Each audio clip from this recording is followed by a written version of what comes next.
heard of the phrase, adopt, don't shop? Well, my guest, Azure Davis, founder of Ruff Start Rescue, completely lives by this. And I'm so grateful she can join me. Thank you so much. Thank you for having me, us. Yes, exactly. And this is Lance. This is Lance. Yep, this is my little adopted Ruff Start alumni, Lance. Yep. Oh, he's becoming a media star. Yeah, so yes, he's my little Scraggle Muffin. Yeah. So we talk about how at What's Next, living your passion at any age. And this was a passion for you at a very early age. Yeah. I mean, since I can remember, since a very young age, I started the actual rescue in 2010. So at the time I was 23 when I had started the organization. But before that, it goes way back to being a child, growing up, in the country. And there was a lot of, my parents had 50 acres, but there was a lot of people that, whether they dumped the animals off there or a lot of these stray cats just found their way there. I don't know for sure how they got there, but between, cats and dogs just showing up, and then also wildlife, baby wildlife, if the moms were maybe hit by a car or whatever it might be. It started at a very young age, just rescuing animals. So it was wildlife and domestic animals with my parents, and that was a big influence in my life. And then I grew up in Princeton, and so that was, and I still live in Princeton, that's where I started the rescue. But there was never any resources. When we find these cats or these dogs, there was nowhere to bring them. And so it started happening where I really loved marketing, and that was my background area, which I wanted to get into. And that was also at a very young age. And so people would call me, I found a cat, or I can't keep my cat. And I remember being 14, 15, and putting ads in the newspaper, trying to rehome their cats and kind of be that networking middle person. So yeah, it started at a really young age, and then when I was 23, I decided to start the nonprofit.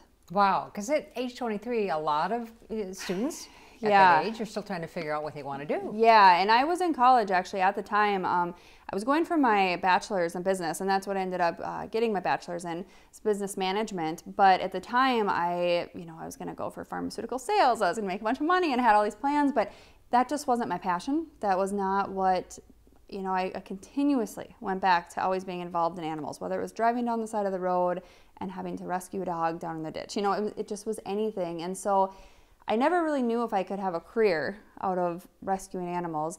I thought about being a veterinarian. I didn't want to euthanize and do the surgeries or have the student loans. So I really tried to figure out what it is that I could do. And in my last year of college, I had decided that, if there's nothing by the time that I'm done, I'm going to do it. I'm just going to start an animal rescue. I have no clue what I'm doing, but I'm going to start a nonprofit and see how it goes. And so there was nothing. Then I waited a year and still nothing in that rural area, really, probably I would say the suburbs, but any of the northern area, there just was nothing around. And so I decided to start it, and I was able to now make it my career, 9 years later. I did start getting paid 2.5 years probably into the organization. Very minimal. I still have my student loans, but I can't complain because it's really, I'm doing what I love every single day. So it's been an amazing 9 years, a little over 9 years now. And we actually, fun fact, we just saved our 10,000th animal. Wow, just congratulations. Last week. Yeah. So really, really cool to look back and know that, I started it not knowing what it was going to become, and put out a plea for, hey, I'm going to start a rescue on Facebook, and who wants to join it? And then all these people just came out of the woodwork. Wow. So how do the animals come to you? And then, because you have a very specific way in also housing and making sure that the animals are placed properly. So how does that all work? Yeah, so that was one thing, I just had a hard time kind of going into shelter environments. I went and kind of visited some humane societies and stuff, and not that there's anything bad with them at all, because it's such a need. But I had the mindset that if somebody wants to keep them in a home, I had put out a couple pleas right when I had started this, and for me, seeing those people that all came together that answered those pleas, and a lot of it was, Facebook. I always go back to Facebook because that really is what helped me start the organization. But to see all the people that would step up and say, well, I'll take them, and I learned about foster-based rescues. And I had actually fostered some cats for another one that was located out of the cities for a while, and so I was familiar with the concept. So we started it, and it was a foster-based organization. It still is, but it's really nice because these animals that come into the rescue, they go into home settings. And kind of one of the perks there, I mean, it's for the animals, obviously that's just wonderful for them. They're not sitting in a kennel environment.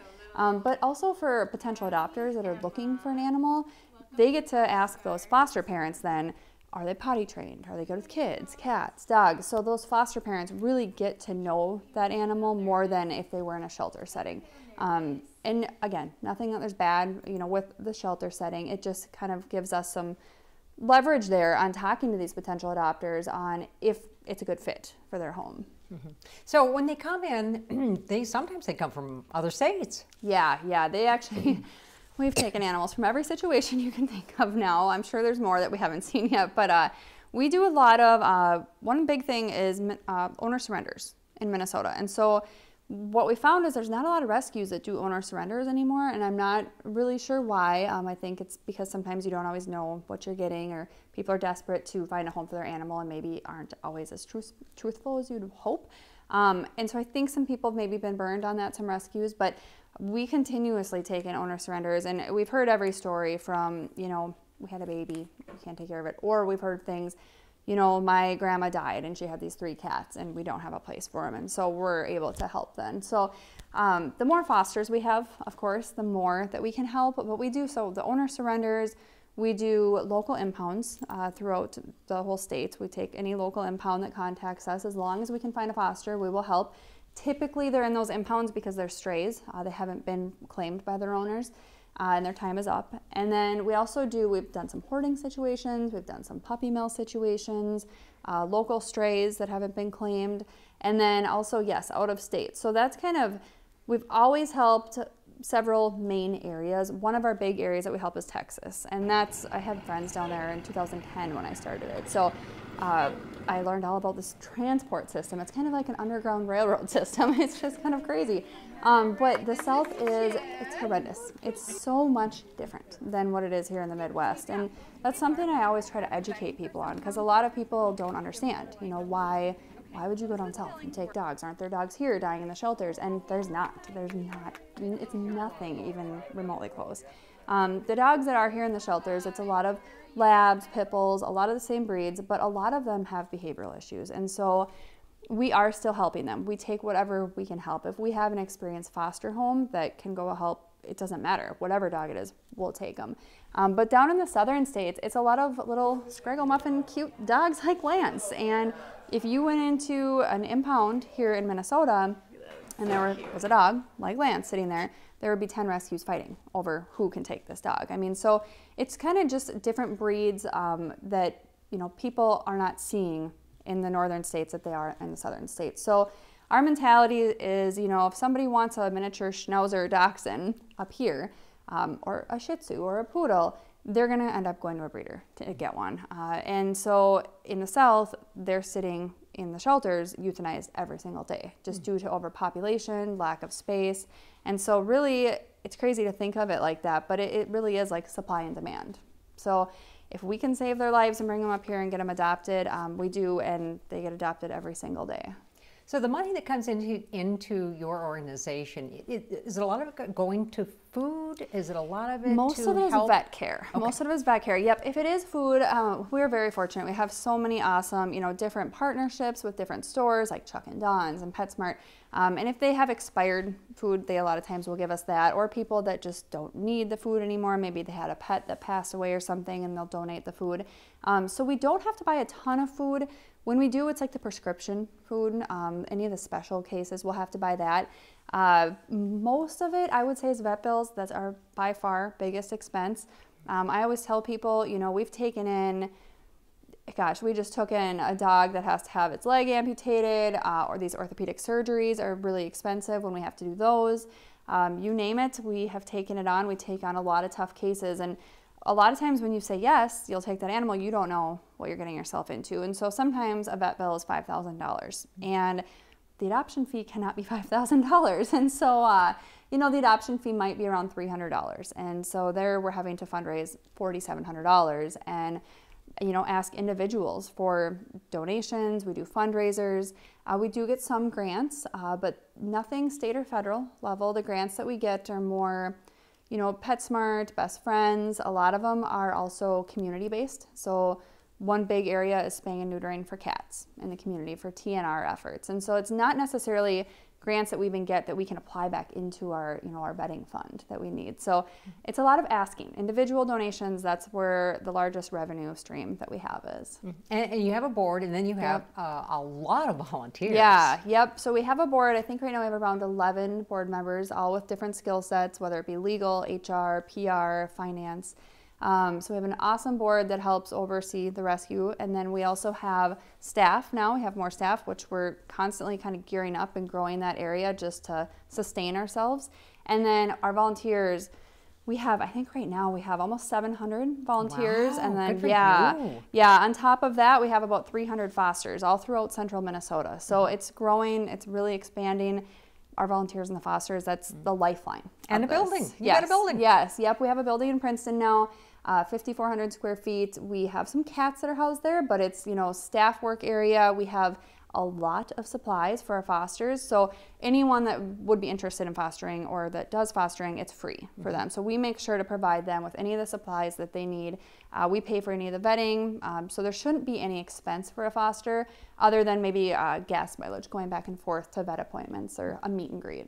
And what caught my eye was, and to me, it's very unique. So it's your Seniors for Seniors program. Yeah, yep. We have a couple different programs that we try to put out there, and one of them is Seniors for Seniors. And that was just, we had a lot of people that came to us that thought, well, I'm just getting too old in age, I can't adopt an animal. And we said, that's definitely not true. We have so many animals that would do so well, in different environments. And a lot of times that's the perfect environment because it's more low key.